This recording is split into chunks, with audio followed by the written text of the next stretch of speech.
what was the most fun for me this weekend was watching the FCS playoffs. And I got somebody to help me have this conversation, and I'm going to bring him on, Nick. And Zach McKinnell, senior editor and owner of FCS Football Central on Sports Illustrated. He's also part of Hero Sports. Zach, man, I'm so excited to talk to you. We've talked in the past before, plenty of stuff to talk about. Huge weekend for FCS playoffs.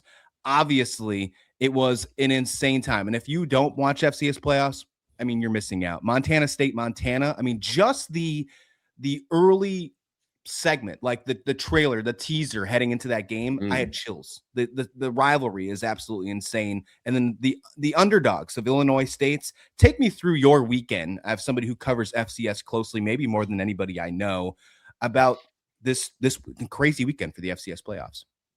Yeah, man. Well, for one, I appreciate y'all having me on the show, man. And yeah, I mean, listen, this weekend was kind of unprecedented in a way because it is historic as the rivalry between Montana State. The brawl is it's actually the first time these two teams have ever played in the postseason. Wow. And not only that, I mean, you have it where it's for a chance to go win a national title, and those two teams kind of get grouped in with the North Dakota States of the world at the FCS level. But Montana hasn't won a national title since 2001, and Montana State hasn't won a national title since 1984. So it's not the same as like a North Dakota State, right? Where they've won 10 of the last 14 national titles at the FCS level. So and this thing meant a lot. They brought in extra seating, man. I think they had almost 26K at that game, and that's with all the snowstorms in Montana. I mean, this is the equivalent of Auburn, Alabama playing for a chance to go to the national title for the second time in a season at Bryant Denny or at Jordan Hare, or Oklahoma, Texas playing with a chance to go to the national title. Like that's the like level of rivalry this is in terms of on the FCS scale is probably the most historic rivalry, probably one of the more passionate rivalries. And guys, they moved high school basketball games because the players and coaches didn't want to play during the game. So they were moving high school events to accommodate this game. And I think you saw the passion from the fans, and like you said, man, I think on social media people really bought into the whole atmosphere and what was going on. Then on the other side, you have Illinois State, who, just to put into perspective, they lost their last game of the regular season by 30 points at home to a team that didn't make the playoffs in Southern Illinois. They were one of the last four teams in. They were unseeded. They go and beat Southeastern Louisiana, who coming into the playoffs only had one FCS loss. Their other two losses were to, I think, LSU and like Louisiana Tech or something like that. So like 10-1 against the FCS. They beat them 21-3. Then they go to North Dakota State, a team they already lost to early in the year at home. Their quarterback throws 5 interceptions. They allow a special teams touchdown, a pick six, and they're down 14-0 within like the first 2 minutes of the game. And they find a way to win. They, instead of going for the tie, they score 15 points in the final like 2 or 3 minutes and go for two to secure the win to win that game in Fargo, where the Bison never lose in the postseason. Like I'm talking about ever lose in the postseason. And then they got to go across the country and go beat a top 8 seed UC Davis team on the road, and they beat them by double digits.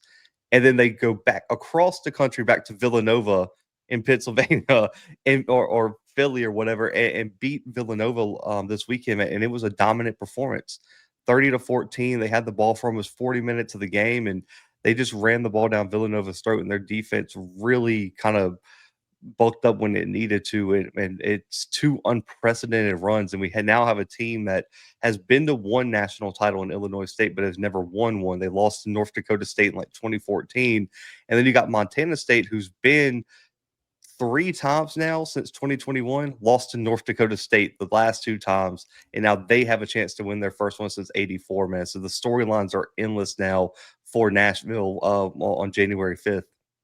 Yeah, exciting stuff. I mean, it's absolutely incredible. The Montana State rivalry, I didn't truly know that it was that good. Like I knew there was a rivalry. I didn't know it was that intense until putting that game on. Because I'll be honest, I'm not like an FCS connoisseur, right? I'll put on a game every now and again because I'm excited to watch good football, and the FCS is always good football. I'm going to get your take on this in a minute, Zach.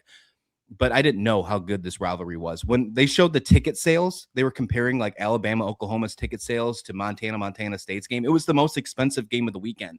The cheapest seat was like $650, Nick and Zach. I mean, absolutely insane. Brent Vegan, obviously a guy that was completely seen as a guy who could take over a head coaching job. There was talks maybe he was going to take over Oregon State. They even flew him out to Portland to have a conversation. One of the talks was that he wanted to finish the playoffs, and it looks like it's working in full tandem because he's going to be a national champion. I mean, take me through real quick before we move on. Take me through what was your thought process for Montana State? Which one's the biggest national champion contender? Is it Montana State? Should they be favored, or do you believe the unseeded Illinois State has a chance to do what no one has seen in how long? Yeah, I mean, I think it's fair to say that Montana State should be like the heavy favorite here. And it's not just because Illinois State's such an unprecedented run, but like you look at what Montana State's been building over the past few years. Like the past 2 years, what are they, 25-3, two Big Sky Insane. titles, back-to-back national title appearances. They lost to North Dakota State by 3 last year, had the Walter Payton winner. Man, they've just built like a remarkable program over there. I think Vegan's 60-12 since 2021 at Montana State. And if you remember, he was there for the North Dakota State dynasty. Like he knows what it takes. Like he played at North Dakota State in the late 90s and he coached there from like 98 to 2013 before he went to Wyoming. So he knows what it's like to build a championship contender. And I've talked about, I think this program's been like right there on the precipice of something really special. And I think a lot of Montana State fans feel like this is their year. It's the first year they haven't run into North Dakota State. They're the top seed now.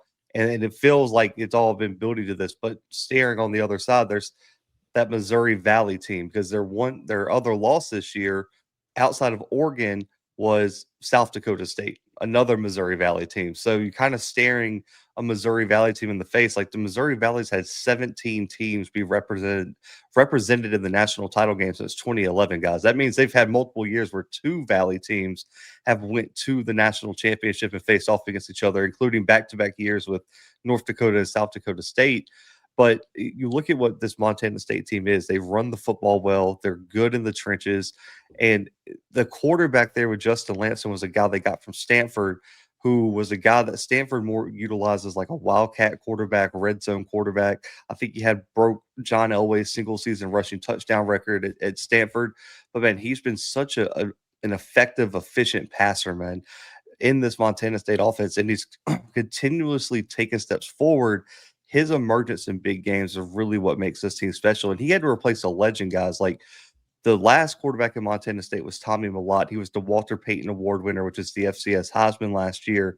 He's a Montana kid who spent his whole career at Montana State, led that program to two national titles, two national title appearances. He's probably one of the greatest players to ever play for Montana State. And you bring in Justin Lamson, a journeyman at the FBS level, and it's like, hey, now I need you to replace this legend here at quarterback, and we have national title expectations.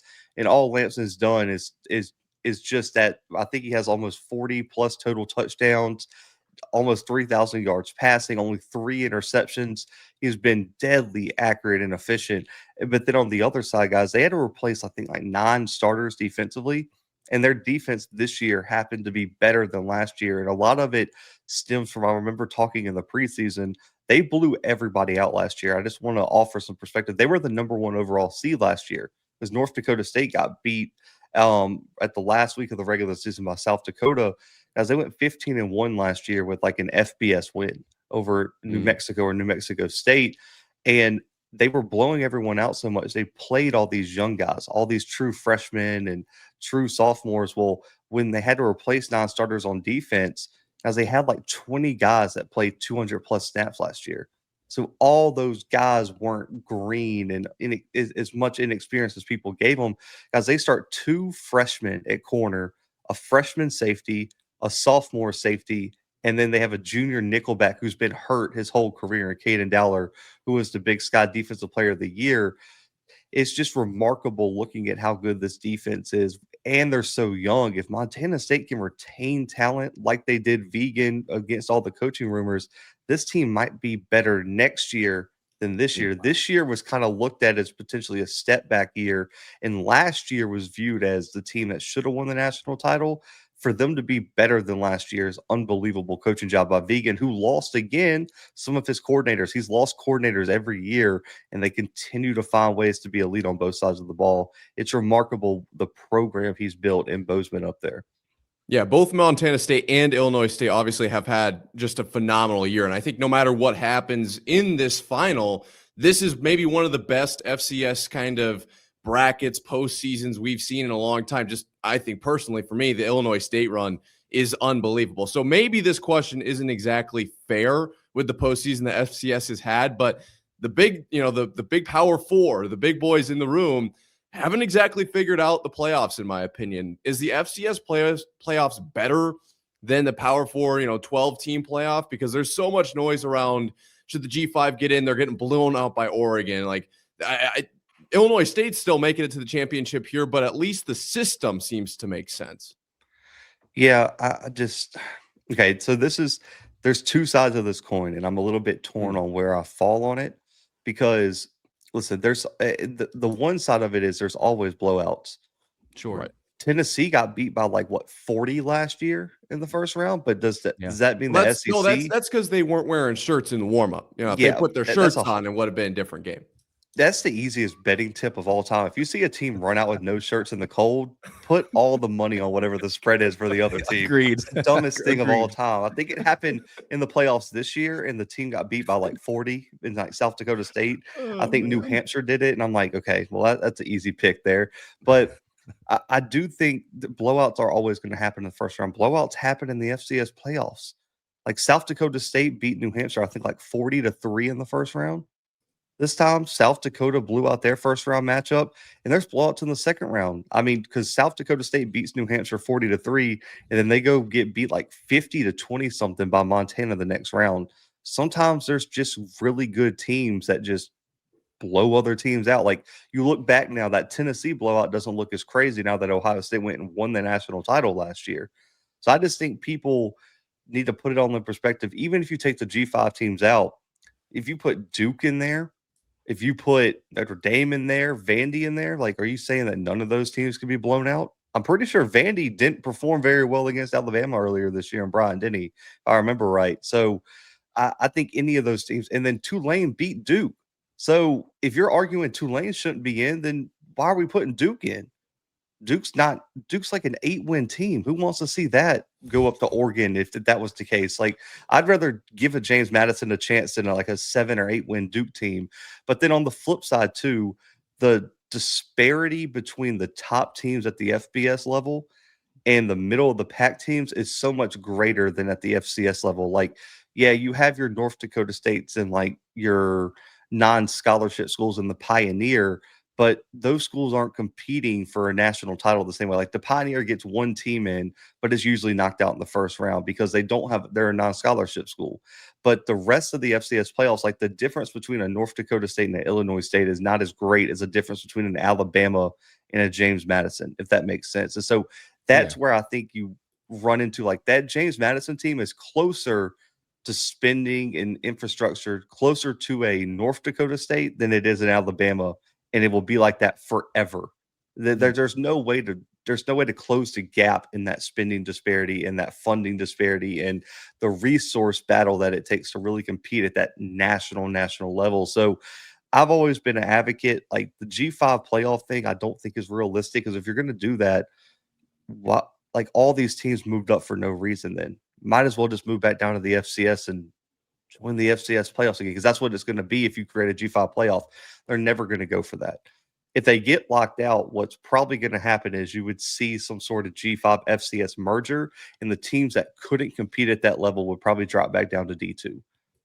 Or we have a third subdivision, which would be one AA D2. It would pretty much be the new D2. Gotcha. Yeah, you can't put a letter between B and C, so it's not FBS, FCS. I was trying to figure that out too. What is the next step for this one? And what I said earlier is that if the G5 is completely ruled out, then maybe those FBS schools shouldn't schedule them either. If they're not okay with having them in their playoffs, you shouldn't have them in the regular season as well. Zach McKinnell, really excited to have you on the show. Before I let you go, You got a prediction? Who wins, Illinois State or Montana State? Which one you got? Man, it's 2 weeks away, but just my gut instinct, right now, I would lean Montana State.